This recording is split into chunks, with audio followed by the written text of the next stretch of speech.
तो कुछ ही दिन बचे हैं, उसके बाद भारतीय जनता पार्टी को जाना है। इसी वजह से आपने देखा होगा कुछ मंचों पे झगड़ा, अंदर झगड़ा और अंदर झगड़ा सब शुरू हो गया। व्यवस्था की हत्या कर दी सरकार ने। यदि हम सब नौजवान मिलकर के टेक्नोलॉजी का साथ लेकर के कहीं भी नकारात्मक कोई प्रचार नहीं करेंगे, हम लोग पॉजिटिव रहेंगे, क्योंकि हम पीडीए के लोगों ने मिलकर के यह तय किया है कि एक तो बाबा साहब भीमराव अंबेडकर जी की जो जयंती आ रही है उसको सेक्टर स्तर पे, गांव स्तर पे हम लोग मनाने का काम करेंगे। और किस तरीके का संकट है संविधान पर, उस पर चर्चा हम लोग गांव स्तर पे करेंगे। ये अमृत काल नहीं है, ये सनातनियों का संकट काल चल रहा है, जहां संत मारे जा रहे हैं, संत की हत्याएं हो रही हैं, संतों को अपमानित किया जा रहा है।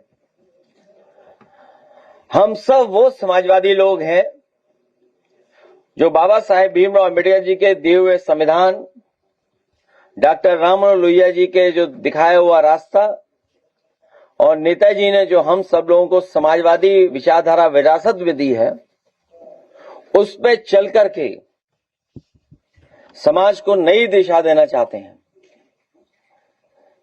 समाजवादी व्यवस्था कैसे लागू हो, कि इधर भारतीय जनता पार्टी सौदागर की तरह काम कर रही है, हर चीज को बेच रही है, उनका लक्ष्य केवल मुनाफा है।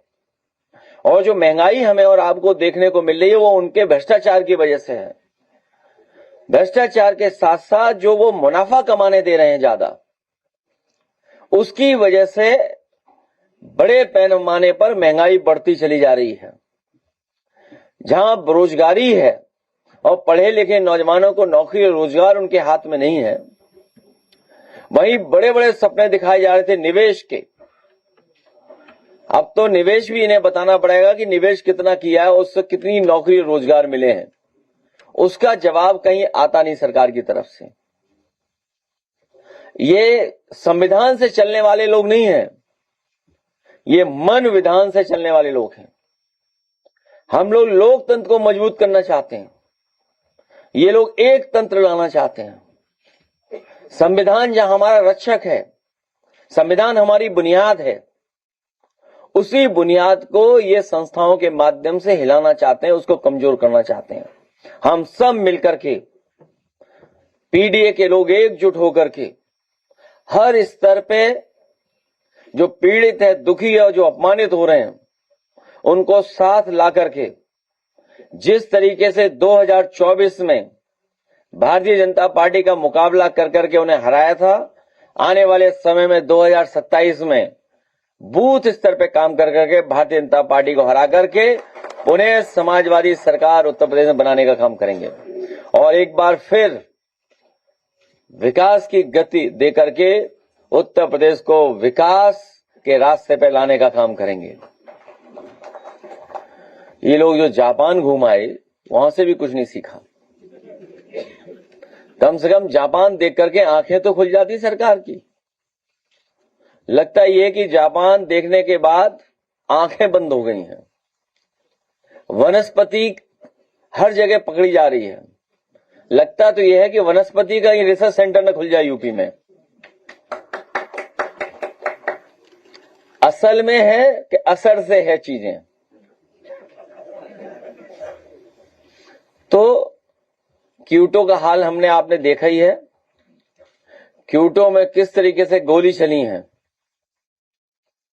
क्यूटो में गोली चली, मुख्य नगरी में उन्हीं के सांसद, उन्हीं के नेता आरोप लगा रहे हैं सरकार पे और सरकार के सबसे करीब लोगों के ऊपर।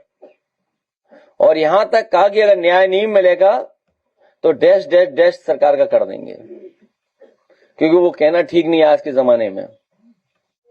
उन्हीं के राज्यसभा के सांसद, उन्होंने कहा कि अगर न्याय परिवार को नहीं मिलेगा तो डैश डैश डैश सरकार का कर देंगे। अब सोचिए आप, कानून व्यवस्था चौपट, शिक्षा विभाग खत्म कर दिया है।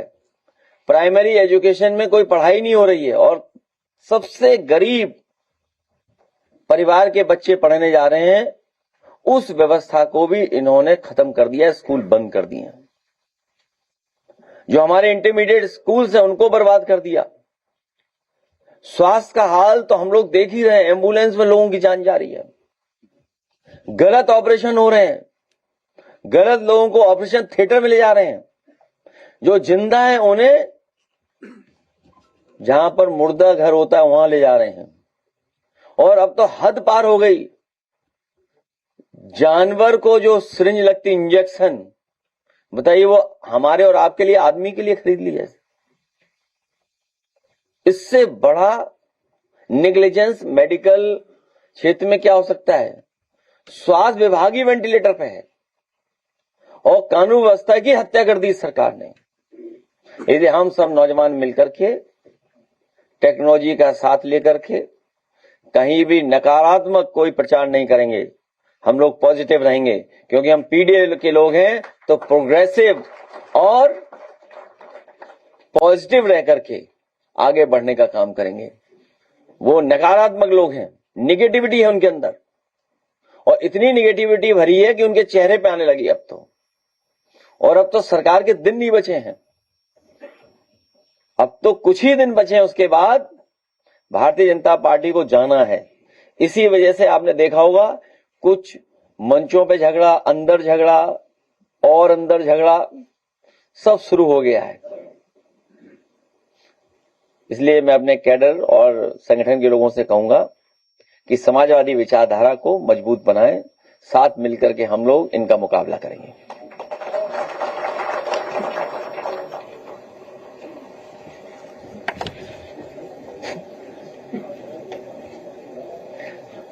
प्रेस पे भी कोई सवाल नहीं है।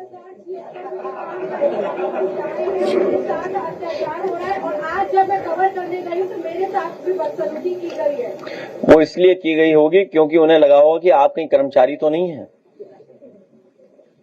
और उनके खिलाफ, सरकार के खिलाफ जो भी आवाज उठाएगा उस आवाज को दबाने का काम करेंगे और हर सीमा लांघ जाएंगे। एक समय हम लोगों ने देखा था, डायल 100 की बेटियों ने भी जब आंदोलन किया था, कुछ ही पैसों की सैलरी बढ़ाने के लिए, इस सरकार ने कोई सुनवाई नहीं की उनकी। और इसी तरह फिर बेटियां सड़कों पर हैं, उन्होंने जो जो कहा, जो सुनने को मिला है, यही सनातनी सरकार है जो हमारी महिलाओं को अपमानित कर रही है। हम अपील करते हैं आदि आबादी को, पीडीए के लोगों को, क्योंकि ए फॉर आदि आबादी भी है, कि इस सरकार के खिलाफ एकजुट हों और मदद करें। सर, अभी ओबीसी आयोग का गठन नहीं हुआ है, पंचायत चुनाव चल सकता है। सरकार कह रही है कि शिक्षा को हमने बहुत आगे बढ़ाया है, बहुत इंफ्रा डेवलप किया है, लेकिन किसी भी अधिकारी के बच्चे कोई प्राइमरी स्कूल में, सरकारी प्राइमरी स्कूल में नहीं पढ़ते हैं, कोई नेता अपने बच्चों को नहीं पढ़ाना चाहता है, तो ये इंफ्रा अगर डेवलप हो गए तो फिर कॉन्वेंट भेजने की जरूरत क्यों पड़ेगी। ये बहुत पुरानी लड़ाई है और समाजवादियों ने हमेशा इस पक्ष को कहा कि पढ़ाई के क्षेत्र में भी गैर बराबरी खत्म हो, और अगर हम इंफ्रास्ट्रक्चर एक नहीं कर सकते हैं तो कम से कम हम पढ़ाई और कोर्स को एक करें। उस दिशा में समाजवादियों ने काम करना शुरू कर दिया था। न केवल उस दिशा में काम शुरू किया था, बल्कि स्कूल्स को नए तरीके से कैसे बनाया जाए, अभिनव स्कूल बनाना शुरू इसलिए कर दिए थे क्योंकि प्राइमरी स्कूल की हमारी हालत बहुत खराब थी। आज भी प्राइमरी स्कूल जर्जर हैं और जो प्राइवेट स्कूल्स हैं उनका इंफ्रास्ट्रक्चर बेहतर है। इसलिए अभिनव स्कूल जो बनाए गए थे, जो पायलट प्रोजेक्ट पे एक लखनऊ और एक सफाई में बना था, और विभाग को यह कहा गया था कि इसी तरीके से हर जगह प्राइमरी स्कूल बनना शुरू हो जाए, जिससे इंफ्रास्ट्रक्चर बेहतर हो और पढ़ाई का स्तर अच्छा हो। उसके लिए हम लोगों ने लैपटॉप बांट करके दिखाया था। एक लैपटॉप भी वो कड़ी थी जिसमें कि हम क्वालिटी एजुकेशन दे सकते थे। और कोविड के टाइम में सबसे ज्यादा अगर मददगार कोई साबित हुआ तो समाजवादियों का दिया हुआ लैपटॉप हुआ। और हम और आप लोगों की जानकारी में ये बात भी आए कि दिल्ली में सबसे प्रेस्टिजियस स्कूल होता है एक, संस्कृति स्कूल, एडमिशन नहीं हो सकते जल्दी।